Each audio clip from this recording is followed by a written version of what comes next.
الحمد لله رب العالمين والصلاة والسلام على سيد المرسلين وعلى آله وصحبه اجمعین اما بعد۔ محترم سامعین و ناظرین، آج کی اس مجلس میں ایک نہایت ہی پیاری حدیث کے بارے میں آپ کو بتاؤں گا، جس کے اندر اللہ کے رسول صلی اللہ علیہ وسلم نے ایک مومن کی مثال شہد کی مکھی سے دی ہے۔ ابو رزین رضی اللہ تعالیٰ عنہ سے مروی ہے کہ اللہ کے رسول صلی اللہ علیہ وسلم نے ارشاد فرمایا، مثل المؤمن مثل النخلة مثل النحلة لا تأكل إلا طيبا ولا تدع إلا طيبا۔ مومن کی مثال شہد کی مکھی کی مثال کی طرح ہے۔ مومن شہد کی مکھی کی طرح ہوتا ہے، کھاتا وہ مکھی کھاتی کیا ہے؟ لا تاکل الا طیبا، پاک کھاتی ہے، پاک حلال چیزیں کھاتی ہیں، اور ولا تدع الا طیبا، اور جب کچھ رکھتی بھی ہے تو پاک ہی رکھتی ہے، گندگی نہیں رکھتی۔ اس روایت کو امام ابن حبان نے اپنے صحیح کے اندر روایت کیا ہے، اور علامہ البانی نے اسے صحیح قرار دیا ہے۔ اسی طرح اسی معنی کی دوسری روایت عبداللہ بن عمرو رضی اللہ تعالیٰ عنہ سے مروی ہے، جسے امام احمد نے اپنے مسند کے اندر روایت کیا ہے، اور اسے بھی شیخ البانی اور مسند کے محققین نے صحیح قرار دیا ہے۔ اس کے اندر ہے کہ اللہ کے رسول صلی اللہ علیہ وسلم نے ارشاد فرمایا، والذی نفس محمد بیدہ، اس ذات کی قسم جس کے ہاتھ میں میری جان ہے، ان مثل المؤمن لکمثل النحلہ، کہ بے شک مومن کی مثال شہد کی مکھی کی طرح ہے، اکل طیبا، جو شہد کی مکھی پاک کھاتی ہے، ووضعت طیبا،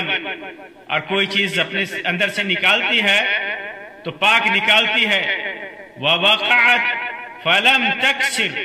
کسی چیز پہ بیٹھتی ہے تو اس چیز کو توڑتی نہیں ہے، ولم تفسد، اور اسے خراب بھی نہیں کرتی، اس کو فاسد بھی نہیں کرتی۔ شہد کی مکھی اللہ کی ان مخلوقات میں سے ایک چھوٹی سی مخلوق ہے، جس کے اندر بہت ساری نشانیاں ہیں، بہت ساری علامتیں ہیں، بہت ساری نصیحتیں ہیں۔ اللہ تبارک و تعالی نے شہد کی مکھی کے سلسلے میں فرمایا ہے، وَأَوْحَى رَبُّكَ إِلَى النَّحْلِ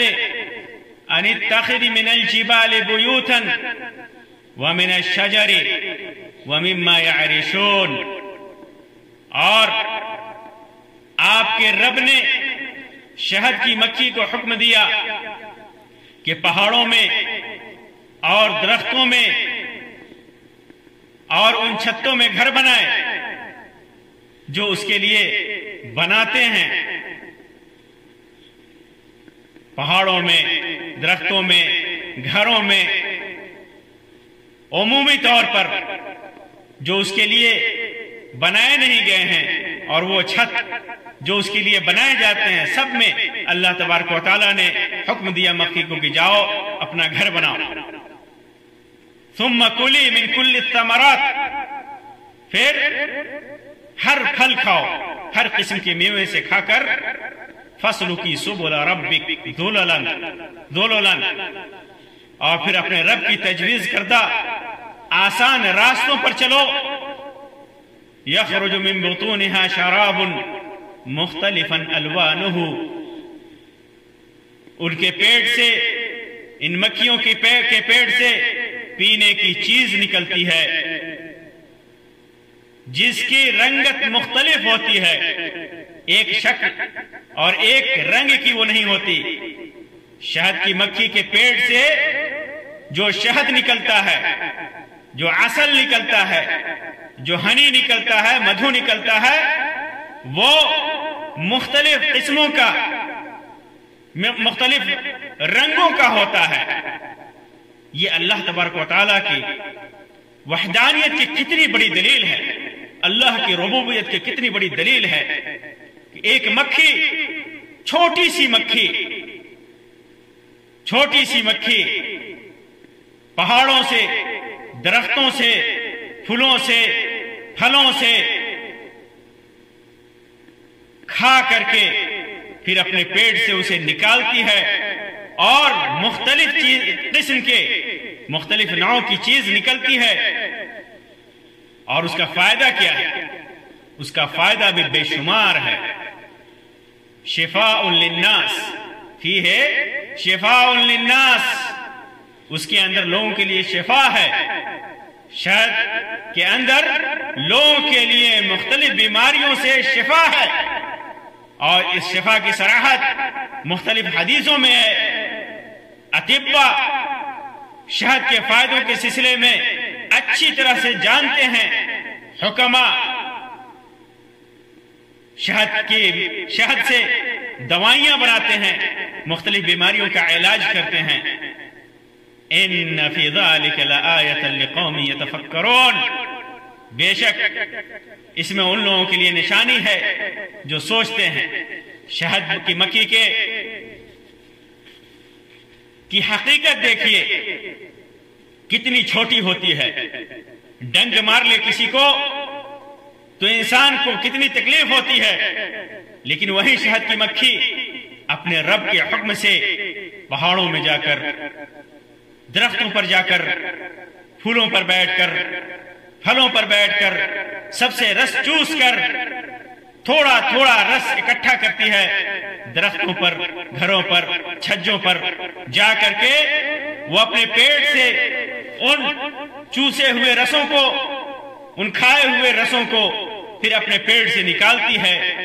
تھوڑا تھوڑا کر کے وہ جمع ہوتا ہے، اور پھر وہ شہد کی شکل میں، وہ بھی ایک شکل میں نہیں، مختلف حیت، مختلف ماہیت، مختلف رنگت کی کہ شہد مشروب اکٹھا ہوتا ہے، اور پھر وہ لوگوں کے لیے شفا بخش بھی ہے، نفع بخش بھی ہے، علاج بھی ہے۔ یہ انسان اس میں غور کرے، کون غور کر سکتا ہے؟ غور کرنے والے ہی غور کر سکتے ہیں۔ جو اللہ تبارک و تعالیٰ کی حاکمیت کے معترف ہے، اللہ کی ربوبیت کے معترف ہیں، وہی اس کے اندر غور و فکر کر سکتے ہیں۔ حدیث میں جو میں نے دونوں حدیثیں پڑھی، ان حدیثوں میں اللہ کے رسول صلی اللہ علیہ وسلم نے ایک مومن کی مثال انہی مکھیوں کی دی ہے، انہی شہد کی مکھیوں کی دی ہے، کیونکہ شہد کی مکھی، اس کی سمجھ، اس کی بوجھ، اس کا کم نقصان کرنا، اس کا نفع پہنچانا، راتوں دن اس کی کوشش، اس کی قناعت پسندی، گندگیوں سے بچنا، اچھی اور پاک چیزیں کھانا، اور خود سے حاصل کرنا، اپنی کمائی، اور اپنے امیر کی، شہد کی مکھی اپنے رانیوں کی اطاعت کرتی ہے۔ ساری شہد کی مکھیاں وہی جاتی ہیں جہاں ان کی رانی جاتی ہے۔ اس سلسلے میں آپ کو وہ لوگ اچھی طرح سے بتائیں گے جو شہد کا کاروبار کرتے ہیں اور شہد نکالتے ہیں، کہ کس طرح مکھیاں اپنی رانی کی اطاعت کرتی ہیں، اپنے امیر اور اپنے حاکم کی اطاعت کرتی ہیں۔ رات ہو، دن ہو، آندھی ہو، طوفان ہو، بارش ہو، دھواں ہو، پانی ہو، آگ ہو، کسی قسم کی بھی آفت ہو، یہ مکھیاں اپنے کام سے نہیں رکتی، غافل نہیں ہوتی، اپنے کام پہ لگی ہوتی ہیں، اپنے کام پہ لگی ہوتی ہیں۔ تو ایک مومن کا شیوا یہی ہے کہ ظلمت و تاریکی کی جتنی باڑھ آئے، مصائب اور پریشانی جتنی بھی آئے، ایک مومن رکتا نہیں، اللہ کی طاعت میں، اللہ کی عبادت میں، ایک اللہ کی پرستش میں دنوں رات لگا رہتا ہے، ایک اللہ کی خوشنودی کا طالب ہوتا ہے۔ مصیبتیں آئیں، پریشانیاں آئیں، آفات آئیں، فقر و فاقہ آئے، مالداری آئے، انسان نشیط ہو، کمزور ہو، ہر حالت میں اپنے رب کی اطاعت و فرمانبرداری کے لیے کمر بستہ ہوتا ہے۔ یہ مومن ان مکھیوں کی طرح ہے جو کسی بھی مصیبت اور پریشانی کا سامنا کرنے کے لیے تیار رہتی ہیں۔ ایک مومن بھی کسی بھی مصیبت اور پریشانی کا سامنا کرنے کے لیے تیار ہوتا ہے۔ اس حدیث میں ایک فضل کی بات بتائی گئی ہے کہ جس طرح مکھیاں صرف پاک اور حلال چیز ہی کھاتی ہیں، پاک چیزیں کھاتی ہیں، گندگی نہیں کھاتی۔ شہد کی مکھی دیگر مکھیوں کی طرح، دیگر مکھیاں گندگیوں پر بیٹھ جاتی ہیں، زخموں پر بیٹھ گئی، گندگیوں پر بیٹھ گئی، لاشوں پر بیٹھ گئی، یہ مکھیاں گندگیوں پہ بیٹھتی ہیں، لیکن شہد کی مکھی کی خاصیت یہ ہے کہ وہ صرف پاک چیز کھاتی ہے، پھلوں سے، درختوں سے، پھولوں سے، یہ پاک چیزوں سے کھاتی ہے۔ اسی طرح مومن کی مثال یہی ہے کہ وہ صرف پاک اور حلال چیز کھاتا ہے۔ مومن پاک اور حلال چیز کھاتا ہے، حرام کی طرف نہیں جاتا، اس کی کمائی حرام ہوتی ہے، حلال کی ہوتی ہے، طیب ہوتی ہے، اس کا کھانا طیب ہوتا ہے، اس کا پینا طیب ہوتا ہے، پاک ہوتا ہے، اس کا لباس پاک اور طیب ہوتا ہے۔ یہ حقیقی معنوں میں مومن ہے جو مکھیوں کی طرح، شہد کی مکھیوں کی طرح صرف پاک چیزیں ہی استعمال کرتا ہے، پاک چیزیں ہی استعمال کرتا ہے، ناپاکی کی طرف نہیں جاتا۔ اور مکھیوں کی طرح مکھی اپنے پیٹ سے جو چیز نکالتی ہے وہ پاک ہوتی ہے، نفع بخش ہوتی ہے، طاہر ہوتی ہے۔ جو چیز نکالتی ہے جسے ہم شہد کہتے ہیں وہ پاک ہے، طیب ہے، طاہر ہے، حلال ہے۔ اسی طرح مکھیوں کی طرح ہی مومن ہوتا ہے، اس کے اندر سے جو چیز بھی نکلتا ہے، اس کی زبان سے، اس کے ہاتھ سے، اس کے رہن سہن سے، اس کے عادات سے جو چیز بھی صادر ہوتی ہے، جو عمل بھی، جو قول بھی صادر ہوتا ہے، کچھ بھی اس کے اخلاق و اطوار سے، وہ صرف نفع بخش ہوتا ہے۔ صحیح معنوں میں مومن وہ ہے جو جس کے اقوال و افعال اور اعمال سے کسی کو نقصان نہیں پہنچتا، صرف اچھی چیزیں ہی اس سے صادر ہوتی ہیں۔ بات کرتا ہے تو اچھی بات کرتا ہے، کام کرتا ہے تو اچھا کام کرتا ہے، کسی کو نقصان نہیں پہنچاتا، کسی کو تکلیف نہیں دیتا، فتنہ اور فساد نہیں برپا کرتا۔ جو چیز بھی اس کے اندر سے نکلتی ہے وہ طیب، طاہر، پاک اور نفع بخش ہوتی ہے، لوگوں کے لیے سکون کا ذریعہ ہوتی ہے۔ وہ چیز، وہ اس کا سارا جو کچھ بھی مومن کے اندر سے صادر ہو، ٹھیک اسی طرح جیسے شہد کی مکھی کے پیٹ سے جو چیز نکلتی ہے وہ طیب، طاہر، پاک اور لوگوں کے لیے نفع بخش، بیماریوں کے لیے شفا والی ہوتی ہے۔ اسی طرح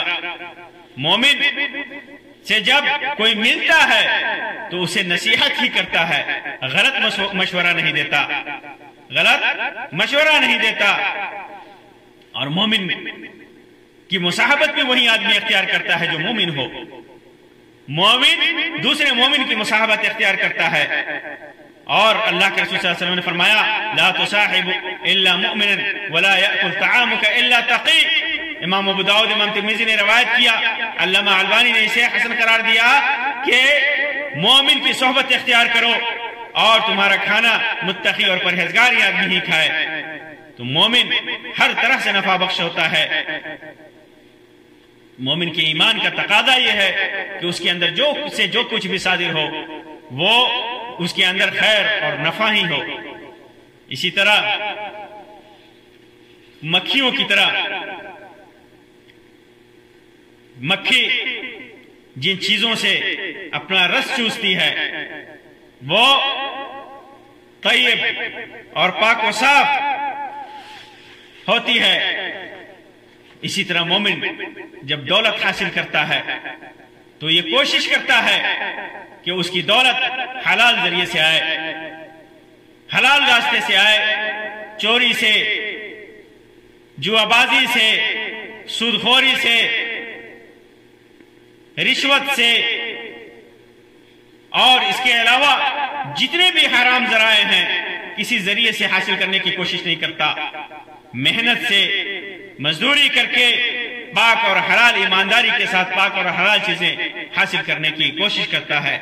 لہذا مومن صرف پاک چیزیں ہی قبول کرتا ہے، اس کا کمانا پاک ہوتا ہے، اس کا خرچہ کرنا پاک ہوتا ہے، اس کی بات کرنا پاک ہوتا ہے، اس کا عمل کرنا طیب ہوتا ہے، اس کی عبادت طیب ہوتی ہے، اس کا کھانا پینا پہننا ہر چیز پاک اور حلال چیزوں میں ہوتا ہے۔ اسی طرح مکی کے سلسلے میں اللہ تبارک و رسول صلی اللہ علیہ وسلم فرمایا اذا وقعت علی شیء لم تکسرہ، کسی چیز پہ یہ مکھی بیٹھتی ہے تو اس چیز کو اذا وقعت فلم تکسرہ، کسی چیز پہ بیٹھتی تو اسے توڑتی نہیں۔ مومن جہاں بھی ہوتا ہے کسی چیز کو نقصان نہیں پہنچاتا، مومن جہاں بھی ہوتا ہے مکھیوں کی طرح، مکھیاں کسی چیز پہ بیٹھتی ہیں، شہد کی مکھیاں کسی چیز پہ بیٹھتی ہیں تو اسے توڑتی نہیں اور اسے خراب نہیں کرتی، وَلَمْ تُفْسِدْ، اسے فاسد نہیں کرتی۔ مومن جہاں بھی ہوتا ہے جس حالت میں بھی ہوتا ہے تخریبی کام نہیں کرتا، لوگوں کو تکلیف نہیں پہنچاتا، توڑ پھوڑ نہیں کرتا، نقصان نہیں پہنچاتا، کسی چیز کو فاسد نہیں کرتا، کسی ماحول کو خراب نہیں کرتا، کسی معاشرے کو خراب نہیں کرتا، کسی ماحول و معاشرے میں گندگی نہیں پھیلاتا۔ ٹھیک اسی طرح جس طرح شہد کی مکھیاں کسی چیز پہ بیٹھ جاتی ہیں تو اس چیز کو توڑتی نہیں، اس چیز کو گندا نہیں کرتی۔ بہت سارے جانوروں کو، بہت ساری مکھیوں کو آپ دیکھیں گے کہ کسی چیز پہ بیٹھ جائے تو اس چیز کو گندا کر دیتی ہیں، زخم پہ بیٹھ جائے تو زخم پہ جراثیم پیدا ہو جاتے ہیں، کھانے والی چیزوں پر بیٹھ جائے مکھیاں تو ان کے اندر نقصان دہ جراثیم پیدا ہو جاتے ہیں، لیکن شہد کی مکھیاں کسی چیز پہ بیٹھتی ہیں تو اسے فاسد نہیں کرتی، بلکہ پھولوں اور پھلوں پر بیٹھتی ہیں تو اس سے اچھی چیزیں لے کر کے وہ اچھی چیزیں اسے پیدا کرتی ہیں۔ تو مومن جب کسی معاشرے میں ہوتا ہے، کسی قوم میں ہوتا ہے، کسی شہر میں ہوتا ہے، کسی ملک میں ہوتا ہے تو تخریب کاری نہیں کرتا، فتنہ و فساد نہیں برپا کرتا، معاشرے کو گندا نہیں کرتا، حرام کاری کو رواج نہیں دیتا، کسی بھی غلط کام کو رواج نہیں دیتا، بلکہ ہر ایک کو مٹاتا ہے، ہر ایک کو ختم کرتا ہے، اپنے اقوال سے، اپنے اعمال سے نیکیوں کو رواج دیتا ہے، بھلائیوں کو رواج دیتا ہے، بھلائیوں کو پھیلاتا ہے، بھلائیوں کو عام کرتا ہے، لوگوں کے اندر پیار و محبت کو بانٹتا ہے، لوگوں کے اندر پیار و محبت کو بانٹتا ہے، اس سے جو باتیں اور جو کام صادر ہوتے ہیں اس سے لوگ استفادہ کرتے ہیں، نفع اٹھاتے ہیں، خود نفع لوگوں کے لیے نفع بخش ہے، اور اس کا جینا مرنا اور اس کا کہنا کرنا سب لوگوں کے لیے نفع بخش ہوتا ہے۔ یہ مومن کی مثال ہے، یہ مومن کی مثال ہے۔ اسی طرح مومن دن و رات خود کو اللہ کے راستے میں قربان کر دیتا ہے، جس طرح مکھیاں اپنے کام کے لیے خود کو قربان کی ہوئی ہیں، یہ شہد کی مکھیاں اللہ کی مخلوق کو فائدہ پہنچانے کے لیے اپنے وظیفے میں لگی ہوئی ہیں، جو کام اللہ تبارک و تعالی نے اس کے ذمے دے رکھا ہے، اس کے ذمے جو کام لگا رکھا ہے، جو وظیفہ متعین کر رکھا ہے، یہ مکھیاں تھکتی نہیں ہیں، دنوں رات موسم کی خرابی کی پرواہ کیے بغیر دنوں رات شہد اکٹھا کرنے میں لگی رہتی ہیں، پھلوں اور پھولوں کے رس اکٹھا کر کے شہد بنانے میں لگی رہتی ہیں۔ اسی طرح مومن ہے، مومن جہاں بھی ہو، اکیلے ہو، جماعت کے ساتھ ہو، مجمع کے ساتھ ہو، اپنے وظیفے میں لگا رہتا ہے، شرک و بدعت اس کا نقصان نہیں پہنچا سکتی. کسی شرک میں، کسی بدعت میں، کسی خرافات میں نہیں پڑتا. اس کا وظیفہ توحید کا ہے، اس کا وظیفہ ایمان کا ہے، اس کا عمل عقیدے کو صحیح کرنا ہے. خود کا عقیدہ صحیح کرے، خود شرک سے دور رہے، خود کو موحد بنائے اور دوسروں کا بھی عقیدہ درست کرے، دوسروں کو بھی موحد بنائے، دوسروں کو بھی برائیوں سے روکے، خود برائیوں سے دور رہے، دوسروں کو بھی برائیوں سے روکے. یہ اس کا وظیفہ ہے. اللہ تبارک و تعالیٰ نے انسان کو پیدا کیا اپنی عبادت کے لیے، اور ایک مومن کا شیوا ہے کہ اللہ کی وحدت میں لگا رہتا ہے، اللہ کی عبادت میں لگا رہتا ہے، نہ شرک میں پڑتا ہے، نہ بدعت میں پڑتا ہے، نہ خرافات میں پڑتا ہے، نہ عقیدے کی خرابی میں پڑتا ہے، اور نہ عمل کی خرابی میں پڑتا ہے. خود بھی اچھا ہوتا ہے، دوسروں کو بھی اچھا کرتا ہے. جو کچھ بھی اس کے اندر خود اچھائی کو لیتا ہے، قرآن و سنت سے لیتا ہے، اور اپنی اچھائی کو دنیا کے سامنے پیش کرتا ہے. دنیا اس سے فائدہ اٹھاتی ہے، دنیا کے لوگ اس سے فائدہ اٹھاتے ہیں، اور ان کی دنیا بھی سنورتی ہے اور آخرت بھی سنورتی ہے. تو ایک مومن کی بہترین مثال ان احادیث میں اللہ کے رسول صلی اللہ علیہ وسلم نے مومن کی بہترین مثال دی ہے. یہ اللہ کے رسول صلی اللہ علیہ وسلم کے کلام کا اعجاز ہے، کلام کا اعجاز ہے. آپ جب شہد کی مکھیوں پر اور شہد پر غور کریں گے، اس کے طریقے حصول کے طریقہ اور اس کو لوگوں تک پہنچنے تک کا طریقہ اور اس کے فوائد پر آپ غور کریں گے تو غور کریں گے کہ ایک مومن کو بھی اسی طرح ہونا چاہیے. اور حقیقی معنوں میں، صحیح معنوں میں مومن وہی ہے جو اپنی زندگی کے لیے